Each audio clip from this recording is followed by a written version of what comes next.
नमस्कार, बहुत स्वागत है आप सभी का। आप देख रहे हैं न्यूज़ इंडिया और आपके साथ मैं हूं मनीषा शर्मा। सबसे पहले बात हरिद्वार की कर लेते हैं, क्योंकि हरिद्वार में आश्रम के कार्यक्रम में पहुंचे सीएम पुष्कर सिंह धामी। पश्चिम बंगाल में दरअसल बंगाल में तार बाढ़ को लेकर ममता सरकार पर हमला बोला। राहुल गांधी पर सीएम पुष्कर सिंह धामी ने निशाना साधा।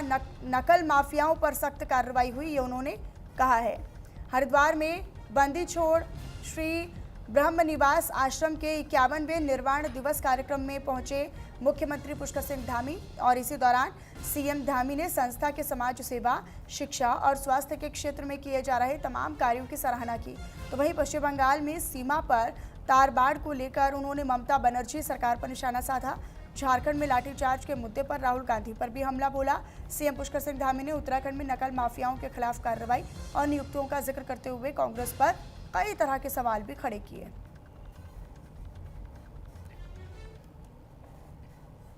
पर ये ब्रह्म निवास, ये संस्था भूरे वाले महाराज, सभी हमारे सदगुरु और आचार्य वेदांताचार्य कीर्तनानंद जी महाराज के मार्गदर्शन में बहुत अच्छा काम हो रहा है। पूरे देश के अंदर अनेक संस्थाएं हैं, समाज सेवा के क्षेत्र में, शिक्षा के क्षेत्र में और स्वास्थ्य के क्षेत्र में, चिकित्सा के क्षेत्र में अनेक प्रकार के काम हो रहे हैं। और आज उनका यहाँ पर प्रत्येक वर्ष की तरह इस वर्ष भी स्मरण दिवस यहाँ पर हो रहा है, तो मैं भी अपने श्रद्धा सुमन अर्पित करता हूँ। और ऐसी संस्थाएं सच में एक आदर्श रूप हैं जो समाज को आगे बढ़ने का और ज़रूरतमंद लोगों को हमेशा मदद करके उनके जीवन को संवारने का काम करते हैं। यही परमार्थ है, यही सच्ची सेवा है। इसलिए लोग पूरे देश के अंदर डबल इंजन की सरकारों को चुन रहे हैं और जहाँ भी ये तुष्टीकरण वाली सरकारें हैं वो धीरे धीरे जहाँ भी चुनाव हो रहे हैं वहाँ उनको जाना पड़ रहा है और डबल इंजन लोग लगा रहे हैं, डबल इंजन का प्रभाव देख रहे हैं। अनेकों काम, अनेकों योजनाएं जो बंगाल में रुकी हुई थी वो सभी योजनाएं अब धरातल पर आ रही हैं और अब काम उस आधार पर, तुष्टीकरण के आधार पर नहीं हो रहे हैं, बल्कि जो काम होने हैं वो काम हो रहे हैं। देखिए, मुझे लगता है कि उनकी कुंठा, उनकी हताशा लगातार बढ़ती जा रही है और उनके मन में जो सामंतवादी सोच है जो पैदा होते ही उनके अंदर आ गई थी, वो सोच से उनको छुटकारा नहीं मिल रहा है। उनको लगता है कि देश की संसद भी मेरे हिसाब से चलनी चाहिए, देश भी मेरे हिसाब से चलना चाहिए। तो वहीं रुड़की के ढंढेरा में फायरिंग कांड में अपडेट सामने आया है, जहां ढंढेरा फायरिंग कांड में 4 लोगों की भूमिका सामने आई है। प्रेम प्रसंग में युवक की हत्या का शक जाहिर किया जा रहा है। सीसीटीवी और सबूतों और साक्ष्यों के आधार पर जो आरोपियों की तलाश है वो की जा रही है। तो रुड़की के ढंढेरा में फायरिंग कांड की जाँच में बड़ा अपडेट सामने आया है, वो ये कि ताबड़तोड़ फायरिंग में युवक की मौत के मामले में पुलिस ने प्रेम प्रसंग से जुड़े हुए विवाद का शक जाहिर किया। एसपी देहात के मुताबिक शुरुआती जांच पड़ताल में 4 लोगों की भूमिका सामने आई है। पुलिस के अनुसार घटना से पहले युवक की रेकी किए जाने की बात भी सामने आई है। सीसीटीवी और दूसरे सबूतों के आधार पर पुलिस आरोपियों की पहचान और गिरफ्तारी में जुटी है।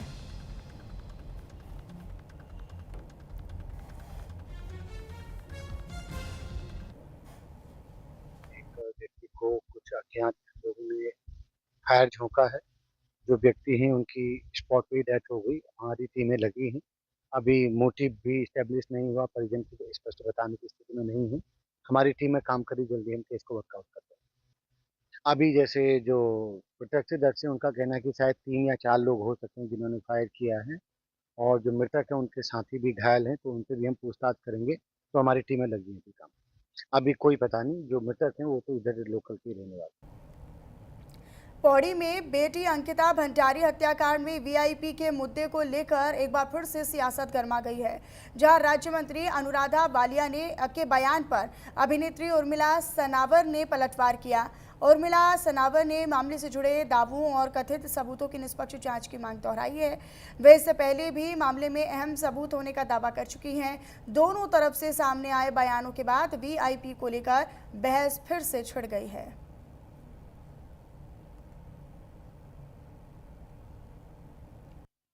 इसमें मुझे कुछ नहीं कहना, क्योंकि वीआईपी कोई नहीं है। ये तो एक उर्मिला सनावर जी, हम भी उनको बहुत अच्छी तरह से नहीं जानते हैं।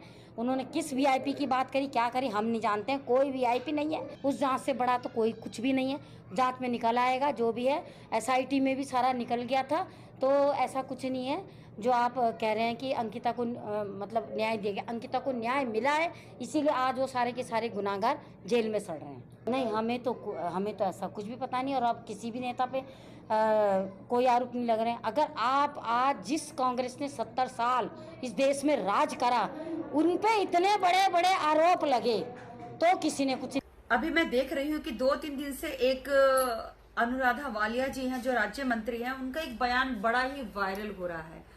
और वो बयान उन्होंने श्रीनगर की धरती पे दिया है, उस धरती पे दिया है जिसके बारे में वो बयान दे रहे हैं, जहाँ की वो बेटी है। जी हाँ, मैं बात कर रही हूँ अंकिता भंडारी हत्याकांड के बारे में। तो अनुराधा जो वालिया जी हैं, उन्होंने कहा है कि जो अंकिता भंडारी हत्याकांड था, उसमें सब जो भी जितने भी सारे के सारे अपराधी थे वो सब जेल जा चुके, सबको उम्र कैद हो चुकी, और उस केस में कोई वीआईपी है ही नहीं, निराधार है। क्यों सीबीआई जांच बिठाई है? और मैं जानती नहीं हूँ कि उर्मिला सनावर कौन है कौन नहीं है, मैं उसके विषय में नहीं जानती। और सरकार ने एक एसआई जांच बिठाई है। एसआई मतलब उनको एसआईटी कहना भी नहीं आ रहा। और देश में लगातार बढ़ती महंगाई को लेकर विपक्ष लगातार सरकार को घेरने का काम कर रहा है, और इसी क्रम में बीजेपी ने विपक्ष के आरोपों को खारिज करते हुए महंगाई को वैश्विक समस्या बताया है। उत्तराखंड बीजेपी के वरिष्ठ नेता विनय गोयल का ये साफ तौर पर कहना है कि दुनिया के कई देशों में आर्थिक चुनौतियां हैं, लेकिन भारत में ज़रूरी वस्तुओं की पर्याप्त उपलब्धता है।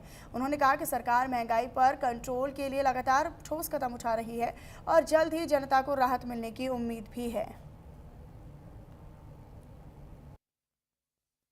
देखिए, इस समय जो अंतर्राष्ट्रीय स्थितियां हैं, अगर आप भारत से बाहर नज़र उठाकर देखेंगे तो आपको दिखाई देगा कि वहाँ किस प्रकार के जनाक्रोश हैं, वहाँ खाने पीने की वस्तुएं उपलब्ध नहीं हैं, वहाँ क्या लोगों की स्थितियां हैं।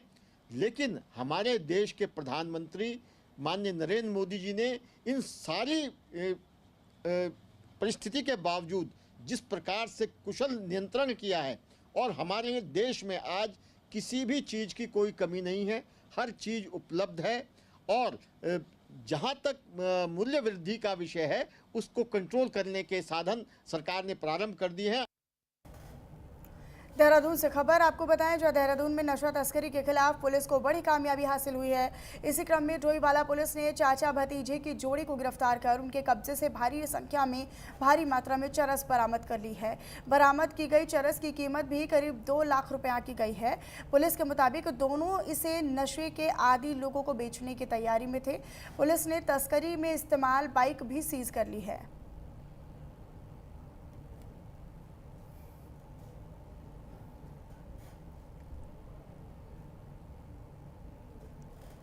देहरादून में नशा तस्करों के खिलाफ पुलिस की कार्रवाई देखने को मिली है, जहां अलग अलग थाना क्षेत्रों से एक महिला समेत 2 आरोपियों को गिरफ्तार किया गया है। दोनों के कब्जे से भारी संख्या में स्मैक बरामद हुई है, जिसकी कीमत करीब 10 लाख रुपए आंकी जा रही है। दोनों के खिलाफ एनडीपीएस एक्ट के तहत मामला दर्ज किया गया है।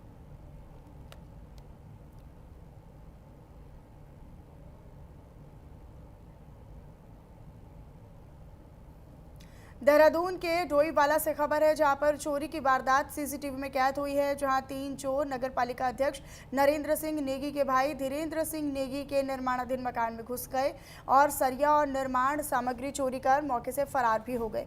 पूरी वारदात वहीं पर लगे सीसीटीवी कैमरे में कैद हो गई। पुलिस ने फुटेजेस और साक्ष्यों के आधार पर चोरों की तलाश शुरू कर दी है।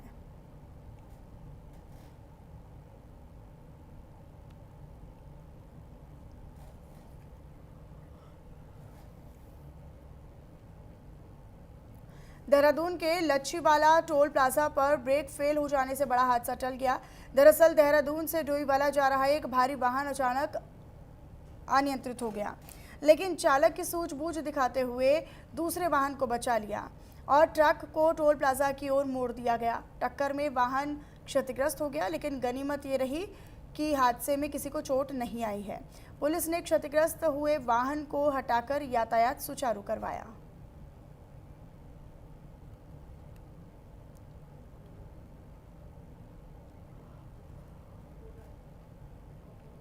देहरादून से खबर है, जहां के शक्ति नहर हादसे में 3 दिन से लापता युवक का शव आखिरकार बरामद कर लिया गया। एनडीआरएफ और एसडीआरएफ की टीम ने लगातार 3 दिनों तक सर्च ऑपरेशन चलाया, जिसके बाद ढालीपुर इंटेक से युवक का शव मिला। इससे पहले रेस्क्यू टीम नहर से कार बरामद कर चुकी थी। शव मिलने के बाद सर्च ऑपरेशन खत्म कर दिया गया और पुलिस ने आगे की कार्रवाई शुरू कर दी है।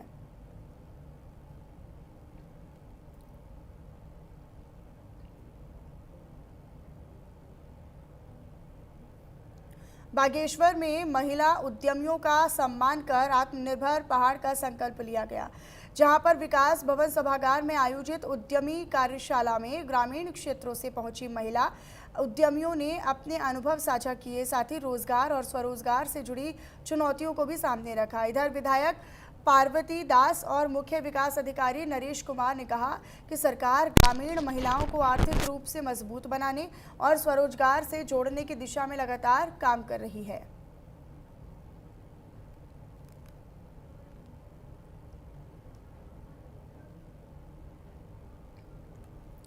हरिद्वार बस अड्डे पर सवारियों को लेकर 2 बसों के कंडक्टर्स के बीच में विवाद हो गया। विवाद इतना ज़्यादा गहरा गया, इतना ज़्यादा बढ़ गया कि एक कंडक्टर बस के आगे ही लेट गया और रास्ता रोक दिया। हंगामा होते ही मौके पर यात्रियों और लोगों की भीड़ एकत्रित होनी शुरू हो गई। पूरी घटना का वीडियो सोशल मीडिया पर तेज़ी के साथ वायरल होने लगा है। हालांकि विवाद की असल वजह और परिवहन विभाग की कार्रवाई अभी स्पष्ट नहीं है।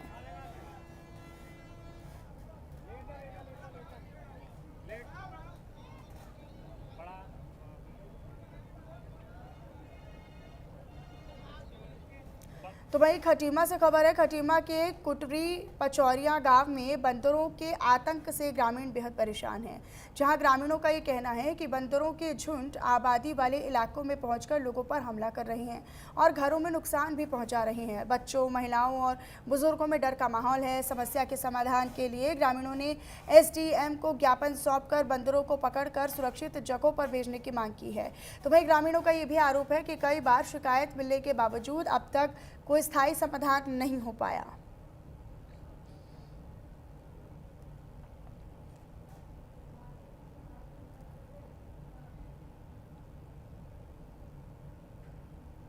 देखिए कि ऐसा है कि गांव में बड़ा आतंक है बंदरों का। देखो घर में भी घुस रहे बंदर, खेतों में तो नुकसान कर ही रहे, घर में भी घुस रहे हैं। और स्कूल के बच्चों के लिए इतनी आपत आई है कि वो स्कूल नहीं जा पा रहे डर के मारे। अभी एसडीएम साहब को हमने जो ज्ञापन दिया है, हम विभाग से ये कहना चाह रहे हैं कि जल्दी से जल्दी कि मतलब यानी कि बंदरों को मतलब यानी कि गांव से भगाया जाए। और वन विभाग को हमने कई बार सूचना दे दी है, वन विभाग कुछ नहीं कर रहा है। हमने कई बार सूचना दे दी है, गांव वाले सारे जाके वहाँ पे, लेकिन वन विभाग पता नहीं उनके कानों में जू नहीं लग रही है। और हम ऐसा है कि विभाग से कह रहे हैं कि सम्मानित एसडीएम साहब से कहना चाह रहे हैं कि हम जल्दी हमारी कार्रवाई करें और बंदरों को गांव से भगाए। बच्चों का बहुत दिक्कत हो रही, स्कूल जाना ही बंद हो गया। जैसे कि अभी ये कुटरी पचौरिया के कुछ लोग ज्ञापन लेके एक उप जिलाधिकारी महोदय के नाम से आए हैं, उनके द्वारा अवगत कराया गया है कि क्षेत्र में बंदरों का बहुत आतंक हो रहा है। वन विभाग को बार बार कहने के बावजूद भी वन विभाग द्वारा कार्रवाई नहीं की जा रही है और हमें इससे निजात दी जाए। तो जो ज्ञापन को वन विभाग को ही प्रेषित किया जाएगा और उम्मीद की जाएगी कि वन विभाग उसमें कोई पिंजरे वगैरह लगा के या अन्य कोई उनके जो किसी तरीके से बंदर अगर भाग जाए उस एरिया से और बच्चों को आना जाना, स्कूल जाना है उनको हो सके, तो इसके लिए हम कोशिश करेंगे और वन विभाग को इसको संदर्भित करेंगे। बाजपुर के तेलीपुरा क्षेत्र में नहर पर अतिक्रमण को लेकर सिंचाई विभाग ने कार्रवाई की है, जहां टीम ने नहर किनारे किए गए अतिक्रमण को हटवाया है। लेकिन कार्रवाई को लेकर ग्रामीणों ने सवाल खड़े करते हुए इसे एक तरफा कार्रवाई बताया है। ग्रामीणों का आरोप है कि नहर के दूसरी तरफ भी सिंचाई विभाग की जमीन पर खेती की जा रही है, लेकिन वहां अभी तक कोई कार्रवाई नहीं हुई। तो वहीं विभाग का ये कहना है कि जमीन चिन्हित कर दी गई है और जल्दी वहां पर भी अतिक्रमण हटा लिया जाएगा।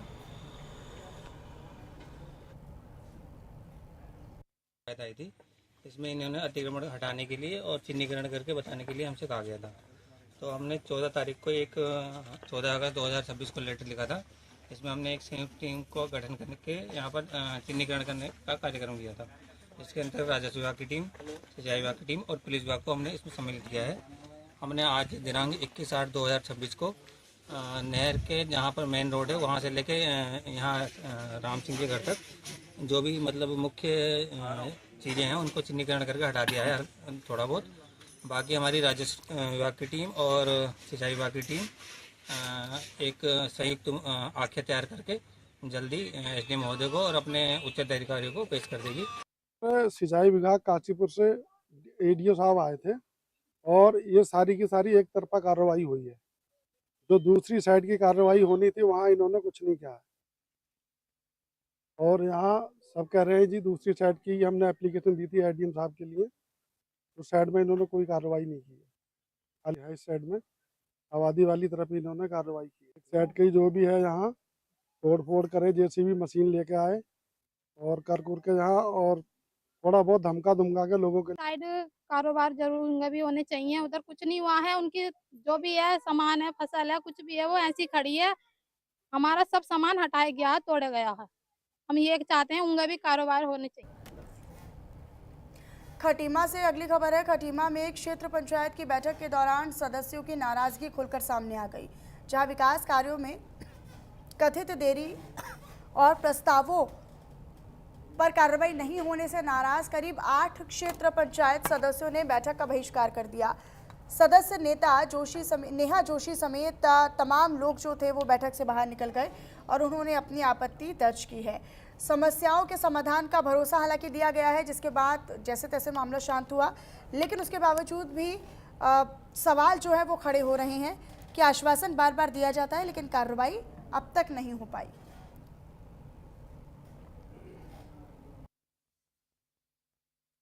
देते हैं और ये अपनी मर्जी से यहाँ से काम कर दे रहे हैं। हमें पता है हमारे क्षेत्र में सड़क बननी है ना, या क्या होना है।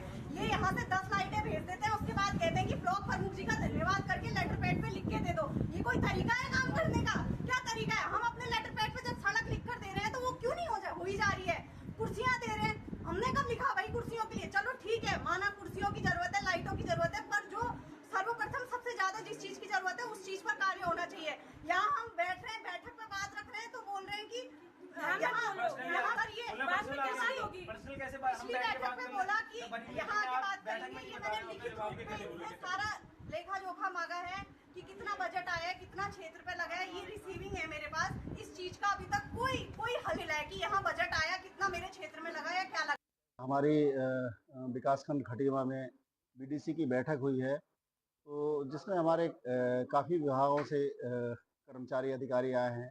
लोगों ने अपनी समस्याएं भी रखी हैं और अभी चल रही है। उसमें कुछ हद तक तो हमारे जैसे जो पीडब्ल्यूडी से आरबीएम वगैरह जो खराब रोडों में गड्ढे भराने के लिए था, तो कुछ समस्याएं तो अभी पीडब्ल्यूडी के अधिकारियों के द्वारा कहा गया है कि बहुत जल्दी 8 दिन के अंदर अंदर गड्ढे भरान हम कर देंगे, जिन जिन हमारे सदस्यों ने अपनी समस्याएं रखी हैं। हमारे जितने भी उसके माननीय सदस्य हैं, जिसमें ग्राम प्रधानगण हैं, क्षेत्र पंचायत के माननीय सदस्य हैं और जिला पंचायत के सदस्य हैं, वो अपने अपने क्षेत्र की समस्याओं को यहाँ पर विभागवार जो है रखते हैं और कोशिश की जाती है कि उनकी जितनी भी समस्याएं हैं उनको जो त्वरित निराकरण के हैं उनको यहीं पर निराकरण किया जाए। और जो ऐसी समस्याएं हैं जिनका निराकरण इस स्तर पर संभव नहीं है तो उसको शासन स्तर पर या फिर जनपद स्तर के होते हैं तो उनको हम तत्काल जो है जनपद स्तर से और शासन स्तर से निस्तारण के लिए कार्रवाई करते हैं। हल्द्वानी के गोरा पड़ाव में हुई लाखों की डकैती का नैनीताल पुलिस ने आखिरकार खुलासा कर दिया है। पुलिस ने मामले में खुलासा करते हुए 2 आरोपियों को धर दबोचा है। आरोपियों के कब्जे से 31,000 रुपये कैश और 4 जिंदा कारतूस भी बरामद हुए हैं। पुलिस के मुताबिक वारदात में करीब 10 हथियारबंद बदमाश शामिल थे और सीसीटीवी और सर्विलांस की मदद से पुलिस आरोपियों तक पहुँच पाई और फरार चल रहे आरोपियों की तलाश अभी भी जारी है।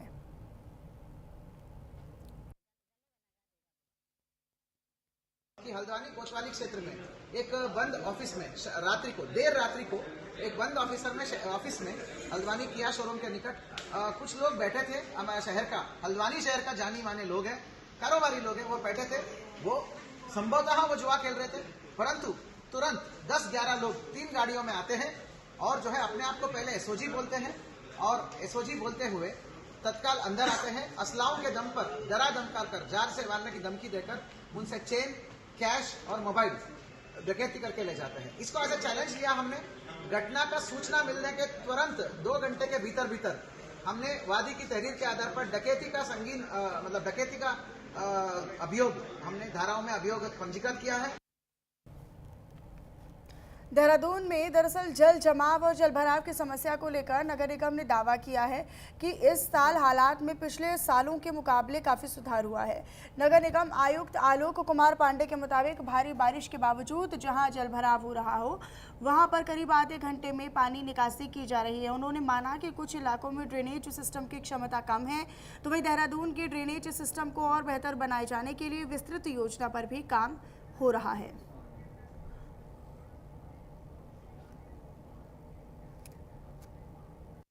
किसी भी नगर में जब आपकी पॉपुलेशन बढ़ती है, आबादी बढ़ती है, इस समय जो मानसून की स्थिति है, बहुत कम समय में बहुत ज़्यादा बारिश हो रही है। इस बार नगर निगम द्वारा रिस्पना बिंदाल में जबरदस्त सफाई कराया गया और देखेंगे कि पिछले वर्षों की तुलना में वाटर लॉगिंग बहुत कम हो गई है। लेकिन कुछ जगह समस्याएं हैं, जैसे आप प्रिंस चौक पे देखिए, रिस्पना पे देखिए, लेकिन ये कहीं ना कहीं PWD से भी जुड़ी हुई समस्याएं हैं और प्रॉपर ड्रेनेज सिस्टम का क्रॉस ओवर नहीं हुआ है। नगर निगम ने करीब 29 जगहों पे जो है डी वाटरिंग पंप लगा रखे हैं, फ्लोटिंग पंप लगा रखे हैं। तो इस साल अपेक्षाकृत काफ़ी कम जो है वाटर लॉगिंग है, और कहीं वाटर लॉगिंग हो रही है तो आधे घंटे 1 घंटे में पानी निकल जा रही है। पौड़ी से खबर है। पौड़ी के थलीसैंड ब्लॉक के मरोड़ा गांव में पिता पुत्र की संदिग्ध परिस्थितियों में हुई मौत से सनसनी फैल गई है। पुलिस के मुताबिक दोनों की मौत जहरीले पदार्थ के सेवन के बाद हुई। घटना के बाद पुलिस ने मौके से जरूरी सामान कब्जे में लेकर जांच पड़ताल शुरू कर दी है। तो वहीं शुरुआती जांच में परिवार के अंदर पैसों को लेकर विवाद की बात सामने आई। पुलिस मामले के सभी पहलुओं की तफ्तीश में जुटी है।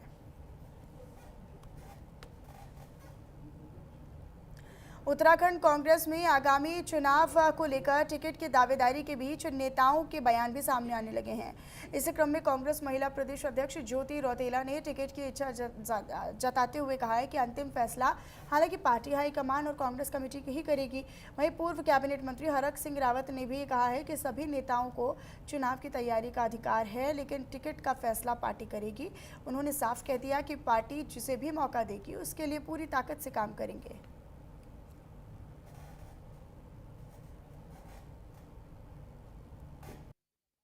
हरक सिंह रावत जी बड़े नेता हैं और वो इस वक्त तो सहसपुर से तैयारी कर रहे हैं। और देखिए, ये जो डिसीजन होते हैं टिकट्स के, वो हम सब लोग इच्छाएं रखते हैं, लेकिन मैं भी इच्छा रख रही हूँ, सर भी इच्छा रख रहे हैं, लेकिन पार्टी का जो डिसीजन होता है वो जो कांग्रेस कमेटी है दिल्ली, वहाँ से होता है। अभी तक हम सब लोग अपनी अपनी तैयारी कर रहे हैं। हरक सिंह रावत जी या बाकी जो भी नाम आ रहे हैं, ये है कि कैपेबल लोग कांग्रेस में ज़्यादा हैं, संघर्षशील लोग कांग्रेस में ज़्यादा हैं, और उन लोगों को अपनी इच्छाएं हैं, उस व्यक्तिगत स्वतंत्रता है कि हम लोग कहाँ से टिकट मांगना चाहते हैं। लेकिन फाइनल डिसीजन जो होता है वो पार्टी अथॉरिटी, पार्टी का होता है, जिसमें कि सभी लोग डिसाइड करते हैं किस व्यक्ति को किस। सबको अधिकार है कि वो तैयारी करें, और अच्छी बात है, सबको करना चाहिए, मेहनत करनी चाहिए, और ये पार्टी निर्णय लेगी और जिसको भी मौका देगी। मैं आज कह रहा हूं, जो मेरा सबसे दुश्मन तो कोई भी नहीं हो सकता कांग्रेस में, लेकिन किन्हीं कारणों से वो मेरे नजदीक नहीं भी होगा, लेकिन अगर कांग्रेस उसको भी टिकट देगी तो हरक सिंह रावत उसके लिए भी उतना ही मेहनत करेगा जितनी मेहनत मैं किसी और के लिए करूंगा, जो मेरा सबसे नजदीकी है उसके लिए करूंगा।